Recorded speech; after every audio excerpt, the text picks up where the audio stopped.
बुलेटिनच्या सुरुवातीलाच अमित शहा बोलतायत, थेट जाऊयात.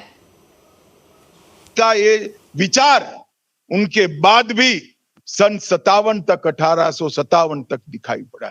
मित्रों, जो शुरुआत शिवाजी महाराज ने अपने जीवन में स्वराज की छोटी सी लड़ाई से शुरू की, 50 साल की आयु में एक बहुत बड़ा साम्राज्य बनाने का प्रयास किया, राज्याभिषेक भी हुआ, छत्रपति भी बने, हिंदवी स्वराज की स्थापना भी हुई, परंतु इसका परिणाम आने वाले सालों में क्या है? 1680 के बाद क्या हुआ? 1680 के बाद शिवाजी के विचार की यात्रा रुकी नहीं. 1680 के बाद भी शिवाजी महाराज की यात्रा को आगे बढ़ाते गए.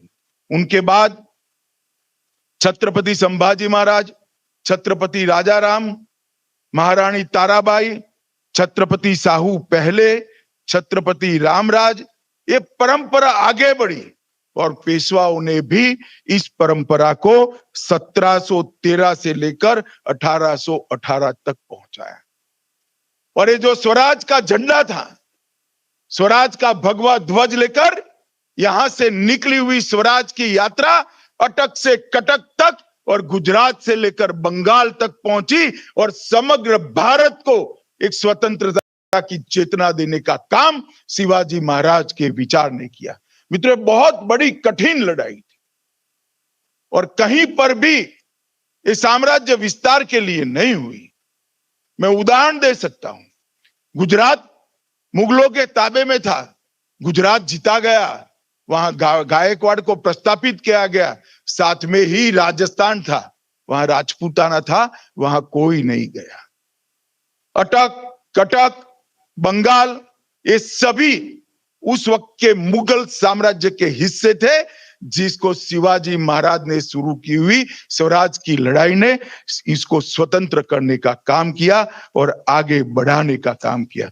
मित्रों, मैं आज फिर से एक बार कहता हूं कि उन्होंने चालू की हुई स्वराज की लिए संघर्ष आज भी चालू है. स्वराज, स्वधर्म और स्वभाषा, इस पे लिए उनका आग्रह इतना था कि हर चीज पर ये झलकता था. और शिवाजी महाराज की मुद्रा इसीलिए संस्कृत में बनाई गई और शिवाजी महाराज ने पंचांग शुद्धि के लिए भी ढेर सारे काम किए. स्वराज का मतलब क्या है? सिर्फ शासन बदलना नहीं है. स्वराज का मतलब है अपने विचारों से, अपनी संस्कृति से, अपने खुद के धर्म के आधार पर ये शासन चले. और उन्होंने पंचांग शुद्धि शिवाजी महाराज ने कराई और करण कौस्तुभ संस्कृत ग्रंथ इसके लिए लिखा गया. संभाजी महाराज को भी उन्होंने संस्कृत सिखाने का प्रयास किया. संभाजी महाराज ने भी बुद्ध भूषण नाम का संस्कृत ग्रंथ भी लिखा और सबसे पहले राज्य व्यवहार का कोश, शासकीय भाषा यहां पर बनाने का प्रयास अगर किसी ने किया तो शिव छत्रपति ने किया. 1400 शब्दों का एक कोश, जिसके अंदर पहली बार शासन में न्यायाधीश, सिंहासन, दुर्ग, द्वीप, इस शब्दों की शासकीय व्याख्या करने का काम किया गया. और पहली बार लंबे समय के बाद हमारी स्वभाषा में शासकीय शब्दकोश अगर किसी ने बनाया तो शिवाजी महाराज ने. मुगलों और पर की आक्रांताओं के शासन में अनेक मंदिरों को तोड़ा गया. पिछले सप्ताह ही प्रमोद सावंत जी ने गोवा में सप्तकोटेश्वर मंदिर का पुनर्निर्माण किया. वो सप्तकोटेश्वर मंदिर को शिवाजी महाराज ने ही उसको पुनर्निर्माण किया था. आज उसका फिर से जीर्णोद्धार हुआ है. इसी तरह से दक्षिण के दिग्विजय के प्रवास में तिरुवन्नमलाई में अरुणाचल शिव मंदिर का भी जीर्णोद्धार किया गया. उन्होंने ढेर सारे मंदिर को सामने बड़े बड़े द्वार बनाए और एक प्रकार से जो विध्वंस उस वक्त फैलाया गया था, कुछ टीका करे बगैर उन्होंने अपनी कृति से उसको रिपेयर करने का काम किया. और शिवाजी महाराज से लेकर बाजीराव, नाना साहेब, माधवराव और अंत में पुण्य श्लोक अहल्याबाई, ये परंपरा चालू रही और ढेर सारे मंदिरों की पुनर्निर्मिति की यात्रा शुरू हुई। वो पुनर्निर्मिति भी शिवाजी महाराज ने शुरू की थी और आज हमारे देश के प्रधानमंत्री भी इसको आगे बढ़ा रहे हैं। प्रभु श्री राम का मंदिर भी बन रहा है, काशी विश्वनाथ का कॉरिडोर भी बना है, सोमनाथ भी सोने का हो रहा है और कई सारे मंदिरों का उद्धार करने का काम भारतीय जनता पार्टी की सरकार और हमारे प्रधानमंत्री कर रहे हैं। मित्रों, शिवाजी महाराज ने स्वराज का उद्देश्य भी बहुत स्पष्ट कर दिया था। पहली बार जो भारतीय इतिहास के अभ्यासु लोग होंगे और भारतीय परंपरा में शासन व्यवस्था का जिसने अभ्यास किया होगा, पहली बार बहुत लंबे कालखंड के बाद अष्ट प्रधान मंडल की कल्पना को शिवाजी महाराज ने चरितार्थ किया। स्वराज के बाद सुराज की दिशा में भी उन्होंने बहुत बड़ा काम किया।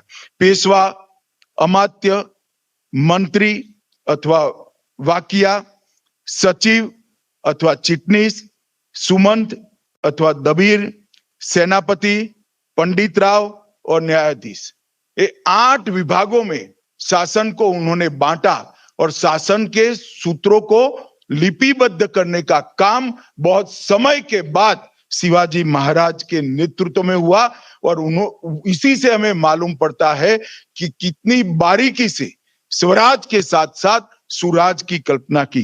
पंडित राव और न्यायाधीश छोड़कर सारे लोगों को युद्ध में जानना पड़ता था और 3 मंत्रियों वाकिया, पेशवा और सचिव को कलेक्टर बनाकर दूसरी जगह पे भी भेजते थे। और शिवाजी महाराज हमेशा से फ्रंट पर जाकर लड़ने वाले योद्धा रहे, साहसी राजा थे। कई इतिहास में ऐसे उदाहरण हैं, राजा कभी फौज लेकर आगे नहीं गए। 3 युद्ध ऐसे हैं जिसमें शिवाजी महाराज ने हरावल दस्ते का नेतृत्व किया, जो तोपों के गोलों को झेलकर आगे बढ़ता है, इसका नेतृत्व शिवाजी महाराज ने किया। अब जलखान के वध की कहानी जो कोई भी समझेगा, सुनेगा और उसका विश्लेषण करेगा, उसको मालूम पड़ेगा एक कोटी सिंह जैसा कलेजा शिवाजी महाराज के दिल में था। इतना अद्भुत साहस किसी भी राजा में नहीं हो सकता। शाहिस्ता खान की घटना भी, पूरी मुगल फौज पड़ी हो और लाल महल से उसको भगाने की बात हो, बाजी प्रभु देश पांडे वाला वो महान एस्केप, इसको भी हम आदिल शाह ने सिद्दी जौहर को जब भेजा, उसका अध्ययन करते हैं तो ये तो सफलता मिल गई। न मिलती तो स्वराज के लिए अपना जान का बलिदान ही देना था। शायद ही किसी स्वराज के योद्धा ने इतने फ्रंट फुट पर जाकर स्वराज की लड़ाई लड़ी होगी। और जब आगरा में स्वयं गए, लगता था कि अभी महाराष्ट्र को थोड़ी शांति चाहिए, युद्ध नहीं चाहिए।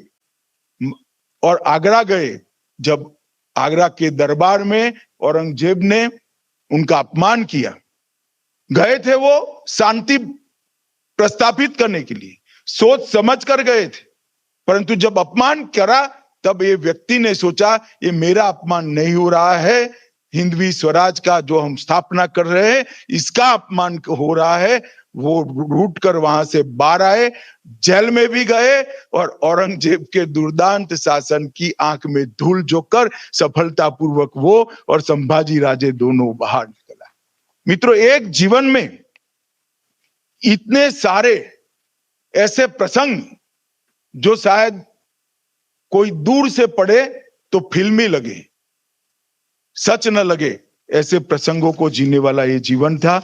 और उन्होंने शिव मुद्रा का अंतिम वाक्य समझने जैसा है कि स्वराज का उद्देश्य क्या है। शिव मुद्रा का अंतिम राज्य वाक्य है, ऐसा मुद्रा भद्राए राजते। इसका मतलब है ये मुद्रा लोक कल्याण के लिए काम में आने वाली मुद्रा है। राज्य का उद्देश्य लोक कल्याण का है, उपभोग का नहीं। और उन्होंने इस दुनिया के सभी शासकों के लिए एक उदाहरण प्रस्तावित किया कि उपभोग शून्य स्वामी कैसा हो सकता है। स्वयं तो राजा थे, छत्रपति थे, मगर कभी महलों में नहीं रहे, किलों में रहे। स्वयं हर बारिश के 4 महीने छोड़कर हर बार एक सवारी लेकर निकले और हिंदवी स्वराज को फैलाते गए। और उपभोग शून्य स्वामी, राज्य के धन का अपने लिए कदापि उपयोग न करने वाला स्वामी कैसा होता है, राजा कैसा होता है, उसका उदाहरण शिवाजी महाराज ने हमारे सामने रखा है। अब शिवाजी महाराज ने किसानों के लिए सिंचाई और कृषि कर डालकर उनके कल्याण की अनेक योजनाएं को लागू कर देश की अर्थनीति, ग्राम आधारित अर्थनीति का भी नींव डालने का काम किया। उनके समय में महाराष्ट्र में पूरी संत परंपरा का सम्मान भी हुआ, संवर्धन भी हुआ, संरक्षण भी हुआ।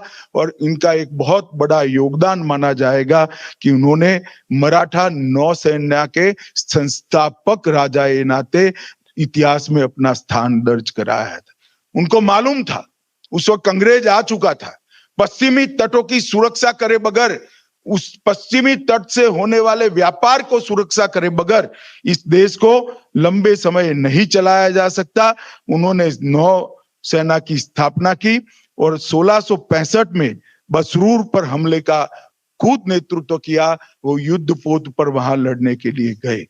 मित्रों, शिवाजी महाराज के बाद भी इस स्वराज का विचार जो शिवाजी महाराज ने शुरू किया वो चल पड़ा और कई सालों तक देश के अंदर अपनी मूल विचार, मूल संस्कृति, अपना स्वधर्म के लिए, स्वभाषा के लिए और स्वराज के लिए जीने वाले, लड़ने वाले, मरने वाले लोगों की एक बड़ी फौज की निर्मित हुई।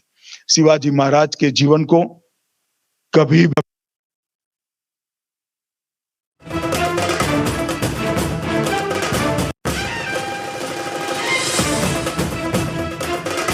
एक व्यक्ती नसून विचार आहे असं अमित शहांनी म्हटलंय. पुरंदरेंनी शिवरायांचे विचार जगभरात पोहोचवले असं देखील अमित शहांनी म्हटलंय. शिवरायांचा संघर्ष स्वराज्यासाठीच आहे असं देखील शहांनी म्हटलंय. आजचा दिवस शिवप्रेमींसाठी महत्त्वाचा असल्याचं त्यांनी म्हटलंय. बाबासाहेब पुरंदरेंचे देशावर उपकार असल्याचं शहांनी यावेळी म्हटलंय. शिवराय एक व्यक्ती नसून विचार आहे असं देखील अमित शहांनी म्हटलंय. पुरंदरेंनी शिवरायांचे विचार जगभरात पोहोचवले असं देखील शहांनी म्हटलंय. जब तानाजी नहीं रहे, जब बाजी प्रभु नहीं रहे, क्या बीती होगी उनके दिल पर, क्योंकि वो साथी मानने वाला व्यक्ति था, वो राजा बनने वाला व्यक्ति नहीं था। इनकी मन की वेदना, उनका परिताप, इसका कोई अनुभव नहीं कर सकता, उसका वर्णन भी नहीं हो सकता। और मित्रों, वहां से जो परंपरा चली, महादजी सिंधिया ने 1771 में दिल्ली का कब्जा लिया, वहां तक पहुंची। इसके बाद इससे भी आके मराठा फौज गई और अटक से कटक तक का पूरा साम्राज्य बनाया। आज शिव जयंती के मौके पर यहाँ पर एक भव्य शिव सृष्टि के निर्माण के पहले चरण का समापन हुआ है। 4 चरण जब समाप्त हो जाएंगे, ये शिव सृष्टि शिवराय की गाथा को बड़े गौरव के साथ समग्र विश्व के सामने रखेगी। और वो वहां से सिर्फ एक ऐतिहासिक सत्य के रूप में नहीं जाएगा, शिवाजी विचार के, शिवाजी, मैं फिर से कह देता हूं, शिव छत्रपति का जीवन एक राजा का जीवन नहीं है, ये एक विचार है। और ये विचार को मानने वाले अनेक लोगों को इस शिव सृष्टि आगे बढ़ाएगी। कई लोग उसमें जुड़ेंगे और ये यात्रा भारत को परम वैभव पर पहुंचाने की यात्रा बन जाएगी, जो आज मोदी जी के नेतृत्व में आजादी के अमृत महोत्सव में मोदी जी ने हमारे सामने लक्ष्य रखा है। जब आजादी की शताब्दी मनाई जाएगी तो विश्व में हर एक क्षेत्र में भारत सर्वप्रथम होगा, परम वैभव के स्थान पर होगा। वो भारत की निर्मित करने वाले कई योद्धा यहाँ से निकलेंगे, इसकी मुझे श्रद्धा है। फिर से एक बार बाबा साहब पुरंदरे का ये महान प्रयास को मैं 2 हाथ जोड़कर प्रणाम कर बाबा साहब को श्रद्धांजलि देना चाहता हूं, क्योंकि उनका ये प्रयास आने वाले कई वर्षों तक स्वराज स्वभाषा और स्वधर्म के लिए संघर्ष करने का विचार कई लोगों में कई लोगों को प्रेरित भी करेगा और कई लोग ये विचार को लेकर आगे बढ़ेंगे, इसकी मुझे श्रद्धा है। फिर से ट्रस्ट के साथ जुड़े हुए सभी लोगों का इस पुण्य कार्य में मुझे उपस्थित रहने का मौका देने के लिए धन्यवाद कर मेरी बात को समाप्त करता हूं। भारत माता की जय। वंदे मातरम।